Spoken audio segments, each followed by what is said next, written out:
Екатеринбургский ансамбль татарского танца «Яшлык» мог распасться еще год назад. По словам руководителя Илюсы Масалимовой, большие трудности были с арендной оплатой помещения для занятий. Но все наладилось, когда юных артистов поддержала национально-культурная автономия татар Свердловской области. Наверное, усилиями также ребят, которые стараются, стремятся учить свои танцы, им это нравится, чисто даже для себя.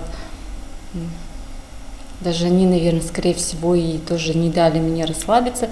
И вместе мы до сих пор просуществовали. Если собрать вместе всех участников ансамбля, то получится команда из 10 человек. Но это бывает нечасто. Многие ребята приходят на занятия после учебы и работы.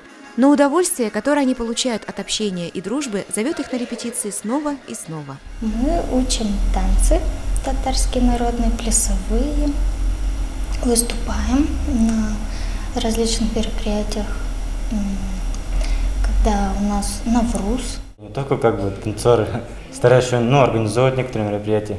Недавно, как раз это месяц назад, была помолвка сестренки, там веселил народ. Сегодня танцоры из ансамбля «Яшлык» готовят программу для выступлений на татарских молодежных дискотеках и вечеринках.